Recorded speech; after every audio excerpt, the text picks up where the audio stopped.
Hey guys, Steve Areno Cool Kits, Monogram, Tijuana Taxi, Part 1, Take 1. Boom! Here we are. And just got this in the mail. This is part of a kind of a commission slash request build. Um, got We're gonna take a little departure from regular hot rods and gassers, and we're gonna build a couple of these cars that were customs, and they're back from the day when there were a lot of car shows and people were building these radical custom cars, and of course they never drove down the road. They were brought to the different car shows on trailers and stuff.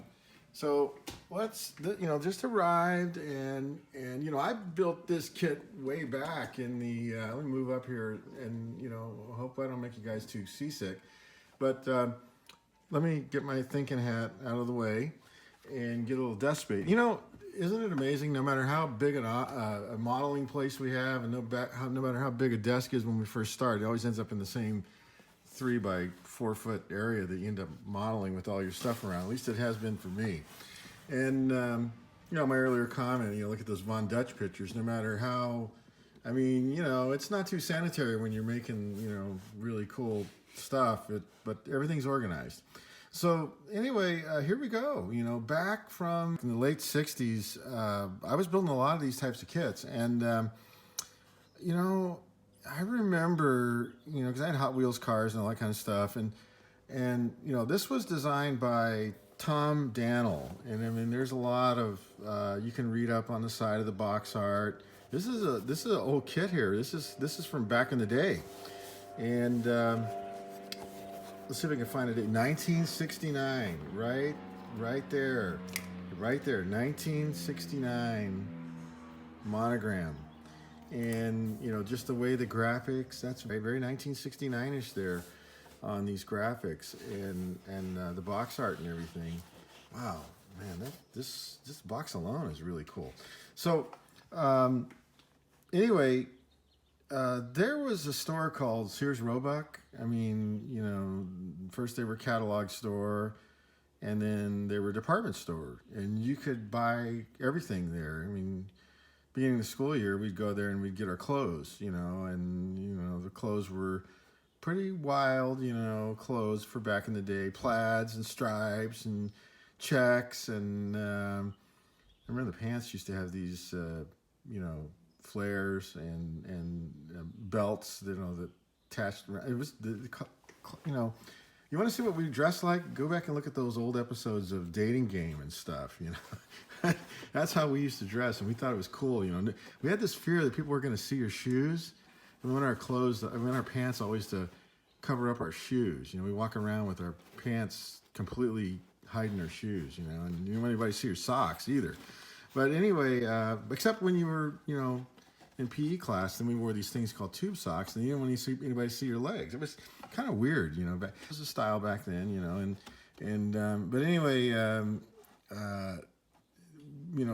there was a store called Sears, and they had a model department, and they had models in there. And I remember one time I went down there and I saw, I guess they were promoting, building models, but they had these clear half domes, and underneath these were for me and little Stevie seeing model. These were like, wow, how do they do that? And the first one I saw was the beer wagon, and I bought the kit, took it home. It didn't look anything like what I saw under that. But that's just me, little 6 or 7 year old guy trying to build that thing. More glue on my hands than was on the model, maybe, but and glue fingerprints all over the place and everything else. But building that on the front porch of my house, sitting on the concrete porch, built a lot of models out there on newspaper, spread some newspaper out, and twisting the parts off the sprue. I didn't do anything right, but we learn. And we all start somewhere, and you got to start somewhere, and you got to keep moving and growing and thinking and paying attention, and et cetera, et cetera. But anyway, wow, let's take a look at this thing. This is like a journey down memory lane, because all those memories just come flooding in. Yep, I remember this type of instructions. Yep. Oh, the decals. Boom, falling right out. Look at that. Wow. And yeah, indeedy. Wow, wow, yes, yeah, man, this is great. Oh, be really careful with that.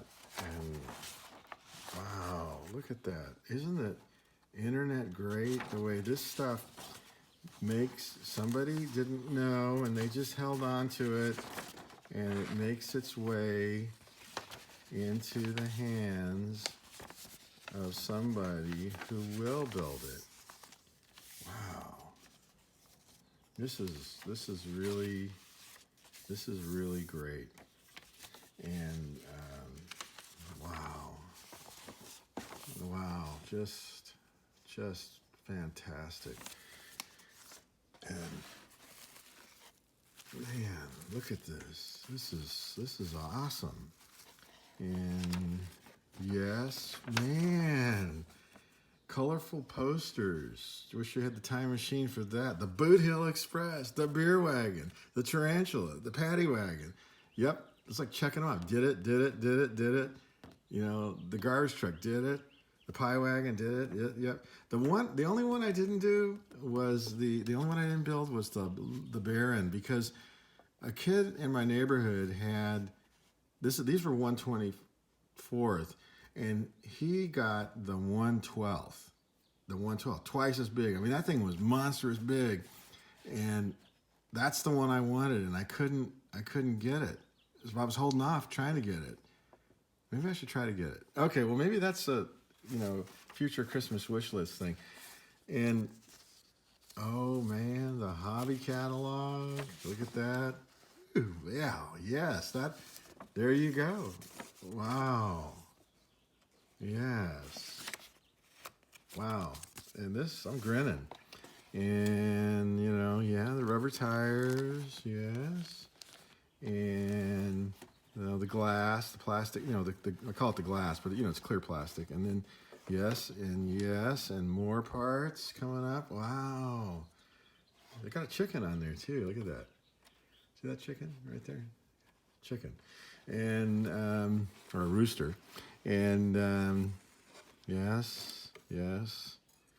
Wow. And the chrome parts, which I'll do well, on this one, I'm not, I haven't had any ideas about this, but I might just go ahead and use the chrome as it is, because these show cars were really, really, really, sorry, I bumped the camera there, but I might just go ahead and use the chrome like it is, because I want it to look like what it was. So, which was a, 1969 custom car model that I just want to do a better job on it than I did when I built it as a 7-year-old or something. So put that all away. It's just gonna stay here until I'm ready to go. And I'll put that maybe in there like that. And then maybe I guess we'll put that in there and put this back in here, because I just want it to all stay all together. And yeah, like that maybe. And I'm gonna get a piece of plastic on top of this box, because I don't want this to get messed up. But the last thing I want to say about this is, I got out a piece of paper, and it was that old paper we used to get in school that it was kind of brownish, and it had the blue lines on it, and had the dotted line down the middle. And I wrote a letter to Tom Dannell. I did. I wrote a letter to Tom Dannell, that designer right there, Tom Dannell. And I don't remember what I said in that letter, but Tom Dannell wrote me back himself. Yes, he did. He wrote little Steve Areno back personally. And I remember I studied his letter for a long time, because it was written in this kind of writing like I write today. This sort of draftsman. And I remember his O's and everything kind of on a slant, and all this kind of stuff, like every line having I was impressed by it, because every line had a start and a finish, and it was written with like what I called energy and stuff. But he wrote me, and I just remember being impressed by that writing and not knowing what it was. Well, now I know it was architect's hand lettering. and that, you know, I was an architect, and so I had to develop a architect's handwriting. And the reason we did it is so that back in the day when I did it, when you worked on drawings, uh, everybody in the office, when you lettered, it would all look the same. We were like machines, you know, creating that kind of lettering. It didn't matter who did it; it would all look the same, and our numbers too.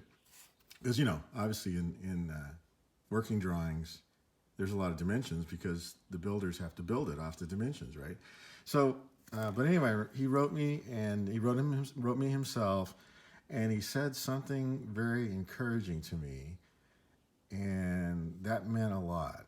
And it probably had a lot to do with, you know, me pursuing what I did, going into engineering and architecture and another type of engineering. And I just remember the fact that, hey, Tom Dannell himself took time to write me personally and sign it, Tom Dannell, and encourage me. And what, you know, Tom Dannell was a really, really important guy, a cool guy. And I want to say thank you, Tom, for helping me out. You don't know the impact you had, but you definitely did have an impact, and you helped me on my way. And I spend my time trying to pay back the debt and help other people. All right, bye now.